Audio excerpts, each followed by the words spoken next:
स्थानीय निकाय कोटे से बिहार विधान परिषद की 24 सीटों पर चुनाव होने हैं। बात की जाए एनडीए में तो कई सवाल खड़े हो रहे हैं। भारतीय जनता पार्टी ने तय कर दिया है कि 13 सीटों पर चुनाव लड़ेगी और बाकी के 11 सीट जनता दल यू के खाते में गई है। हालांकि औपचारिक ऐलान नहीं है, लेकिन अब सवाल उठ रहा है कि मुकेश सहनी ने साफ तौर पर कहा है कि अगर बिहार में एनडीए है तो 4 दल है एनडीए में और चारों दल 24 सीट पर चुनाव मिलकर लड़ेंगे। अगर एनडीए नहीं है तो फिर मुकेश सहनी की पार्टी वीआईपी भी 24 सीट पर उम्मीदवार उतारने का काम करेगी। पूरे बयान को सुनिए, क्या कुछ कहते हैं मुकेश सहनी। तौर पे और जो भी सम्मान इस धरती पर बड़े से बड़े सम्मान देना चाहिए मिले, उस सम्मान में सबसे पहला हकदार जो है जननायक कर्पूरी ठाकुर जी है। इसमें मैं निश्चित तौर पे हम केंद्र सरकार से भी आग्रह करेंगे, राष्ट्रपति जी से लेकर प्रधानमंत्री जी तक, कि जननायक कर्पूरी ठाकुर जी को निश्चित तौर पर उसको सम्मान दिया जाए। मंत्री जी, आपने 4 सीटों की लेकर मांग कर दी है कि नहीं मिलेगी तो हम 24 पर जाएंगे। नहीं लगता है कि इससे एनडीए को नुकसान होगा? नहीं मिलेगा ऐसा नहीं बात है। जब एनडीए है तो निश्चित तौर पे आप सब समझ सकते हैं कि एनडीए का मतलब क्या है।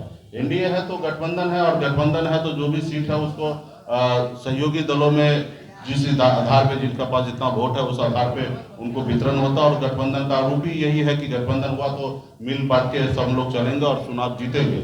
तो अगर एनडीए नहीं है तो उस जगह पे हम स्वतंत्र हैं और मजबूती से 24 जगह हम चुनाव लड़ेंगे। हमारे पास कैंडिडेट भी रेडी है और हम लोगों ने 2000 पंचायत चुनाव के समय ही हमने तैयारी किया है। हमारे पास 24 नाम रेडी है। जब भी अगर गठबंधन में मुझे लगता है प्लेटफॉर्म पे अभी गठबंधन के प्लेटफॉर्म पे बात नहीं हो रहा, लोग अपने अपने अनुकूल लोग बात कर रहे हैं। और मुझे लगता है कि जिनको जो समझ है, जितनी समझदारी है, उस अनुकूल लोग बात कर रहे हैं। लेकिन मुझे इतना पता है कि जब गठबंधन की बात होगा तो वहाँ पे गठबंधन होगा, तो वीआईपी पार्टी को भी जगह मिले, क्योंकि हम गठबंधन के सरकार में हैं। और अगर गठबंधन नहीं होता तो फिर सब पार्टी स्वतंत्र हैं 24 सीट लड़ने के लिए। आपने सुना मुकेश सहनी को। इन दिनों बीजेपी और मुकेश सहनी के बीच की दूरियां काफी बढ़ती हुई नजर आ रही है। उन सब के बीच मुकेश सहनी को एक भी सीट नहीं दिया जाएगा एमएलसी चुनाव में, ऐसा कहा जा रहा है। क्योंकि बीते विधानसभा पर एक नज़र डालेंगे तो जो भारतीय जनता पार्टी के कोटे में जो सीट गई थी उसी में से 11 सीट मुकेश सहनी को दिया गया था। लेकिन इस बार एक भी सीट एमएलसी के चुनाव में नहीं दिया जाएगा। मुकेश सहनी ने साफ तौर पर कहा है कि बिहार में एनडीए की सरकार है और एनडीए में 4 दल हैं, तो जाहिर सी बात है कि 4 दल चुनाव लड़ेंगे।